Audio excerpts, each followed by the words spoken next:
कथा। भगवान श्री कृष्ण युधिष्ठिर के इंद्रप्रस्थ में राजसूय संपूर्ण कराए एवं दुर्योधन का अपमान हुआ।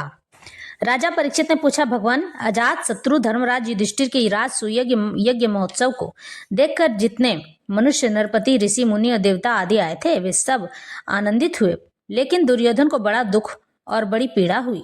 यह बात मैंने आपके मुख से सुनी है। हे भगवान, आप कृपा करके इसका कारण तो बताइए। सुखदेव जी कहते, महाराज ने कहा, परीक्षित, तुम्हारे दादा युधिष्ठिर बड़े महात्मा थे। उनके प्रेम संबंध से बंधकर सभी बंधु बांधवों ने राजसूय यज्ञ में विभिन्न सेवा कार्य स्वीकार किया था। भीमसेन भोजनालय की देखरेख किया करते थे। दुर्योधन कोषाध्यक्ष थे। सहदेव अभ्यासगर्तों के स्वागत सत्कार में नियुक्त थे और नकुल विविध प्रकार की सामग्री एकत्र करने का काम देखते थे। अर्जुन गुरुजनों की सेवा शुश्रूषा करते थे और स्वयं भगवान श्री कृष्ण आए हुए अतिथियों के पांव पखारने का एवं उनके भोजन को खिलाने का कार्य देखते थे। देवी द्रौपदी भोजन परोसने का काम करती थी और उदार शिरोमणि कर्ण खुले हाथों दान दिया करते थे। हे परीक्षित, इसी प्रकार सात्यकी, विकर्ण, हार्दिक, विदुर, भूरिश्रवा आदि वाहिक के पुत्र और संतदर्न आदि राजसूय में विभिन्न कर्मों में नियुक्त किए गए थे। सभी काम को अपने अपने हाथ में ले लिए थे। वे सब के सब वैसा ही काम करते थे जिससे महाराज युधिष्ठिर का प्रिय और हित हो सके। परीक्षित, जब ऋत्विज सदस्य और बहुत पुरुषों तथा अपने इष्ट मित्र एवं बंधु बांधवों का सुमधुर वाणी, विविध प्रकार की भांति भांति प्रकार की पूजा सामग्री और दक्षिणा आदि से भली भांति सत्कार हो चुका था, शिशुपाल भक्तवत्सल भगवान के चरणों में समा गया था। तब धर्मराज युधिष्ठिर गंगा जी में यज्ञांत यज्ञ के अंत में स्नान करने गए। उस समय जब वे अभृत स्नान करने लगे तब मृदंग, शंख, ढोल, नौबत, नगाड़े और नरसिंगे आदि तरह तरह के बाजे बजने लगे। नर्तकियां आनंद से झूम झूम कर नाचने लगी क्योंकि उनका यज्ञ पूर्ण हो चुका था। झुन के झुन गवैये गाने लगे और वीणा, बांसुरी और झांझ मंजीरे बजने लगे। इस तरह से युधिष्ठिर आगे करके पृथ्वी को कपाते हुए चल रहे थे। यज्ञ के सदस्य ऋत्विज और बहुत से श्रेष्ठ ब्राह्मण वेद मंत्रों को ऊंचे स्वर से उच्चारण करते हुए चले। देवता, ऋषि, पितर, गंधर्व आकाश से पुष्पों की वर्षा करते हुए जा रहे थे। रंग बिरंगे वस्त्र और बहुमूल्य आभूषणों से सज धज कर एक दूसरे पर जल, तेल, दूध, मक्खन आदि रस डालकर भिगो देते हैं। वो लोग सभी के सभी यज्ञ के अंत में यज्ञ पूर्ण होने की खुशी मना रहे थे। एक दूसरे के शरीर में लगा देते और इस प्रकार क्रीड़ा करते हुए खेलते हुए चलने लगे। वारांगनाएं पुरुषों को तेल, गोरस, सुगंधित जल, हल्दी और गाढ़ी केसर मल देती और पुरुष भी उन्हें उन्हीं वस्तुओं से सराबोर कर दिया करते थे। उस समय इस उत्सव को देखने के लिए जैसे उत्तम उत्तम विमानों पर चढ़कर आकाश में बहुत सी देवी देवताएं आई थी, वैसे ही सैनिकों के द्वारा सुरक्षित इंद्रप्रस्थ की बहुत सी राज महिलाएं भी सुंदर सुंदर पालकियों पर सवार होकर आए थी। पांडवों के ममेरे भाई कृष्ण और उनके सखा उन रानियों के ऊपर तरह तरह के रंग आदि डाल रहे थे। इससे रानियों के मुख लजीली मुस्कुराहट से खिल उठते थे। उन लोगों के रंग आदि डालने से रानियों के वस्त्र भीग गए थे और वे भी पिचकारी और पात्रों में रंग भरकर अपने देवरों और उनके सखाओं पर उड़ेल दिया करती थी। प्रेम भरी उत्सुकता के कारण उनकी चोटियों और जूड़ों के बंधन ढीले पड़ गए थे। उनमें गुथे हुए फूल गिरते जा रहे थे। उनका यह रुचिर और पवित्र विहार देखकर मलिन अंतःकरण वाले पुरुषों का चित्त चंचल हो उठता था, काम मोहित हो जाता था। चक्रवर्ती राजा युधिष्ठिर द्रौपदी आदि रानियों के साथ सुंदर घोड़ों से युक्त एवं सोने के हारों से सुसज्जित रथ पर सवार होकर ऐसे शोभायमान हो रहे थे मानो स्वयं राजसूय प्रयाज आदि क्रियाओं के साथ मूर्तिमान होकर प्रकट हो गए हों। ऋत्विजों ने पानी, पत्नी संयाज, एक प्रकार का यज्ञ कर्म तथा यज्ञांत स्नान संबंधी कर्म करवाकर द्रौपदी के साथ सम्राट युधिष्ठिर को आचमन करवाया और इसके बाद गंगा स्नान कराया। उस समय मनुष्यों की दुंदुभियों के साथ ही देवताओं की दुंदुभियां भी बजने लगी। उनके मन खुश होने लगे। बड़े बड़े देवता, ऋषि, मुनि, पितर और मनुष्य पुष्पों की वर्षा करने लगे।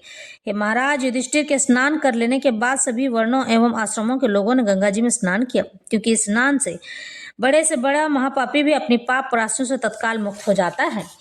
उसके बाद धर्मराज युधिष्ठिर ने नई रेशमी धोती दुपट्टा धारण किया, बहुत से प्रकार के आभूषणों से अपने आप को सजा लिया। फिर ऋत्विज सदस्य, ब्राह्मण आदि को वस्त्र आभूषण देकर उनकी पूजा अर्चना की। महाराज युधिष्ठिर भगवत परायण थे। उन्हें सब में भगवान के ही दर्शन हुआ करते थे, इसलिए वे भाई, बंधु, कुटुंबी, नरपति, इष्ट मित्र, हितैषी और सभी लोगों की बार बार पूजा करते। उस समय सभी लोग जड़ाऊ, कुंडल, पुष्पों के हार, पगड़ी, लंबी अंगरखी दुपट्टा और मणियों के बहुमूल्य हार पहनकर देवताओं के समान शोभायमान हो रहे थे।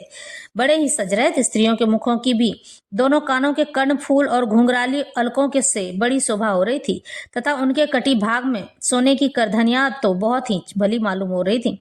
हे परीक्षित, ये राजसूयज्ञ में जितने लोग आए थे, परम शीलवान, ऋत्विज, ब्रह्मवादी सदस्य, ब्राह्मण, क्षत्रिय, वैश्य, शूद्र, राजा, देवता, ऋषि, मुनि, पितर, अन्य प्राणी और अपने अनुयायियों के साथ लोकपाल, इन सबकी पूजा महाराज युधिष्ठिर ने की। इसके बाद वे लोग धर्मराज से अनुमति लेकर अपने अपने निवास स्थान को चले गए। हे परीक्षित, जैसे मनुष्य अमृत पान करते करते कभी तृप्त नहीं हो सकता है, वैसे ही सब लोग भगवत भक्त राजर्षि युधिष्ठिर के राजसूयज्ञ की प्रशंसा करते करते तृप्त न होते थे। उसके बाद धर्मराज युधिष्ठिर ने बड़े बड़े प्रेम से अपने हितैषी सुहृद संबंधियों, भाई बंधुओं और भगवान श्री कृष्ण को भी रोक लिया, क्योंकि उन्हें उनके बिछोह की कल्पना से ही बड़ा दुख होता था। हे परीक्षित, भगवान श्री कृष्ण ने यदुवंशी वीर सांब आदि को द्वारकापुरी भेज दिया और स्वयं राजा युधिष्ठिर की अभिलाषा पूर्ण करने के लिए उन्हें आनंद देने के लिए वहीं रह गए। इस प्रकार धर्मनंदन महाराज युधिष्ठिर मनोरथों के महान समुद्र को, जिसे पार करना अत्यंत कठिन है, भगवान श्री कृष्ण की कृपा से अनायास ही पार कर गए और उनकी सारी चिंता मिट गई। एक दिन की बात है, भगवान के परम प्रेमी महाराज युधिष्ठिर के अंतःपुर की सौंदर्य संपत्ति और राजसूयज्ञ द्वारा प्राप्त महत्व को देखकर दुर्योधन का मन दाह से जलने लगा। परीक्षित, पांडवों के लिए मैं दानव ने जो महल बना दिए थे, उनमें नरपति, दैत्यपति और सुरपतियों की विविध विभूतियां तथा श्रेष्ठ सौंदर्य स्थान स्थान पर शोभायमान था। उनके द्वारा राजरानी द्रौपदी अपने पतियों की सेवा करती थी। उस राजभवन में उन दिनों भगवान श्री कृष्ण की सहस्त्रों रानियां निवास किया करती थी। नितंब के भारी भार के कारण जब वे उस राजभवन में धीरे धीरे चलने लगती थी, तब उनके पायजेबों की पायलों की झनकार चारों ओर फैल जाती थी। उनका कटिभाग बहुत ही सुंदर था तथा उनके वक्ष स्थल पर लगी हुई केसर की लालिमा से मोतियों के सुंदर श्वेत हार भी लाल लाल जान पड़ते थे। कुंडलों की घुंघरालू अलकों की चंचलता से उनके मुख की शोभा और भी बढ़ जाया करती थी। यह सब देखकर दुर्योधन के हृदय में बड़ी जलन हुआ करती थी। हे परीक्षित, सच पूछो तो दुर्योधन का चित्त द्रौपदी में आसक्त था और यही उसकी जलन का मुख्य कारण भी था। एक दिन राजा धीरज महाराज युधिष्ठिर अपने भाइयों, संबंधियों एवं अपने नैनों के तारे परम हितैषी भगवान श्री कृष्ण के साथ मैं दानव की बनाई सभा में स्वर्ण सिंहासन पर देवराज इंद्र के समान विराजमान थे। उनकी भोग सामग्री, उनकी राज्य लक्ष्मी ब्रह्मा जी के ऐश्वर्य के समान थी। बंदीजन उनकी स्तुति कर रहे थे। उसी समय अभिमानी दुर्योधन अपने दुशासन आदि भाइयों के साथ वहां आया। उसके सिर पर मुकुट, गले में माला और हाथ में तलवार थी। परीक्षित, वह क्रोधवश द्वारपालों और सेवकों को झिड़क रहा था। उस सभा में मैं दानव ने ऐसी माया फैला रखी थी कि दुर्योधन ने उससे मोहित हो स्थल को जल समझकर अपने वस्त्र समेट लिए और जल को स्थल समझकर वह उसमें गिर पड़ा। इस तरह से दुर्योधन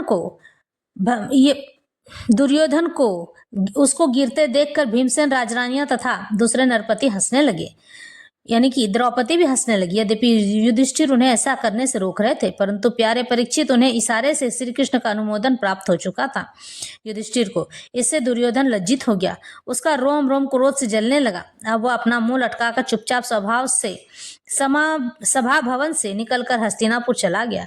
इस घटना को देखकर सत्पुरुषों में हाहाकार मच गया और धर्मराज युधिष्ठिर का मन भी कुछ खिन्न सा हो गया। परीक्षित, यह सब होने पर भी भगवान श्री कृष्ण चुप थे। उनकी इच्छा थी कि किसी प्रकार पृथ्वी का भार उतर जाए, और सच पूछो तो उन्हीं की दृष्टि से दुर्योधन को वह भ्रम हुआ था। परीक्षित, तुमने मुझसे यह पूछा था कि उस महान राजसूय यज्ञ में दुर्योधन को